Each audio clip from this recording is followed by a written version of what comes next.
Apologética en 10 respuestas. Antonio Cruz, capítulo 5. 5 argumentos contra Dios. Hay muchos argumentos y preguntas que aparentemente cuestionan a Dios o a la idea de un creador que puede tener el ser humano. He elegido solo 5 que suelen repetirse en los coloquios y debates con estudiantes o profesores universitarios. Pero antes, me gustaría fijarme en este versículo del salmista. Dice el necio en su corazón, no hay Dios. La palabra necio en la Biblia significa malvado e insensato, y no se refiere exactamente a lo que hoy llamaríamos un ateo teórico, que no cree intelectualmente en Dios. Actualmente existe el mito del ateo virtuoso, que implicaría casi siempre la no culpabilidad de su ateísmo. Muchos creen que si el verdadero cristiano es el hombre o la mujer justos, entonces los verdaderos incrédulos serían los malvados, y no necesariamente los ateos. Y, por tanto, un ateo honesto podría ser un buen cristiano, aunque no lo supiera. Personalmente me parece que no puede darse un comportamiento ético auténticamente cristiano, una vida moral plena, si se prescinde por completo de Dios. Pero este es otro tema. El ateo no es un enemigo al que hay que derrotar. Debemos argumentar contra las ideas ateas, no rechazar a las personas que no creen en Dios. De hecho, la Biblia no suele contemplar el caso de alguien que niegue seriamente la existencia de Dios. El necio, a que se refiere el salmista, es más bien el ateo práctico, aquel que, aunque pueda creer, vive como si Dios no existiera y por tanto no lo busca.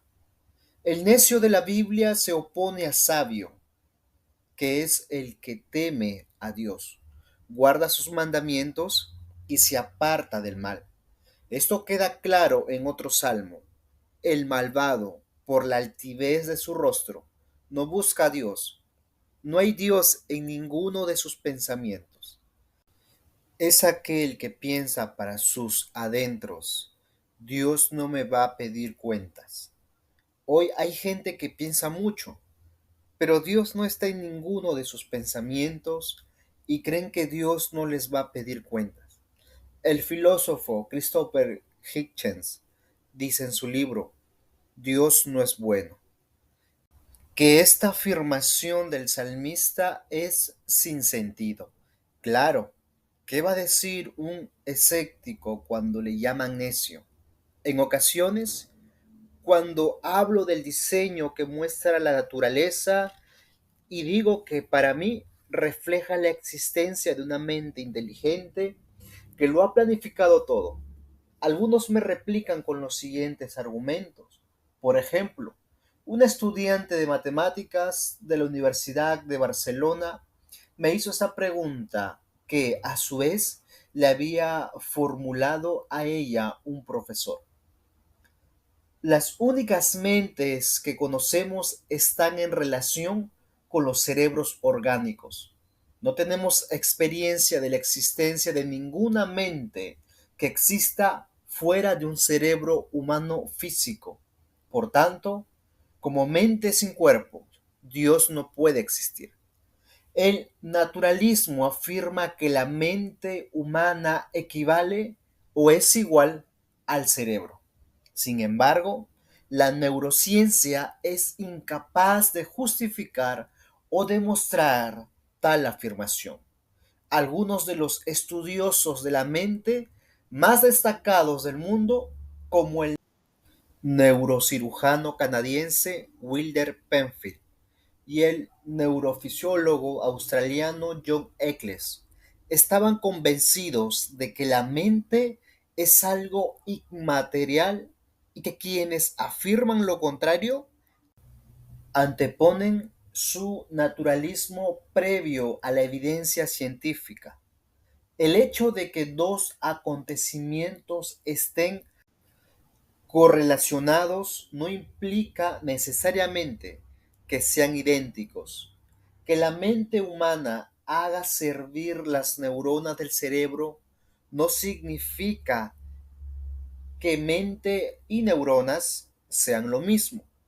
Por otro lado, decir que como mente sin cuerpo Dios no puede existir es como decir que los únicos seres inteligentes que conocemos están en la Tierra y por lo tanto no puede haber seres inteligentes fuera de la Tierra. Es un razonamiento sumamente endeble. Puede que haya extraterrestres inteligentes o puede que no. No lo sabemos. La ciencia no ha descubierto nada al respecto, pero, de cualquier modo, este no parece un buen argumento lógico. Negar la posibilidad de que exista inteligencia extraterrestre en algún rincón del universo porque no tenemos constancia de ello es como negar la existencia de Dios porque nadie le ha visto jamás. Se trata de un argumento débil porque Dios puede existir aunque ningún ser humano le haya visto directamente. Por otro lado, si Dios estuviera limitado a un cuerpo físico, no sería Dios. Como dice el evangelista Juan, Dios es espíritu y los que le adoran en espíritu y en verdad es necesario que adoren. Esto es lo que se puede responder desde la sola razón. El hecho de no ver a Dios no demuestra que no exista. Ahora bien, desde otra perspectiva diferente, desde la Biblia, nos encontramos con el apóstol Pablo, quien escribiendo a la iglesia de Corinto les dice: pero el hombre natural no percibe las cosas que son del Espíritu de Dios, porque para él son locura y no las puede entender, porque se han de discernir espiritualmente. En cambio, el espiritual juzga todas las cosas, pero él no es juzgado de nadie, porque ¿quién conoció la mente del Señor? ¿Quién le instruirá? Mas nosotros tenemos la mente de Cristo. Según Pablo, tanto la mente de Dios como la mente de Cristo existen independientemente de que nosotros creamos en ellas o no.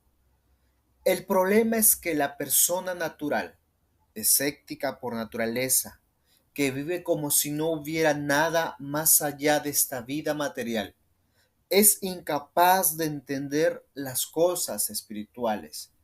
Pero debemos tener cuidado con esto.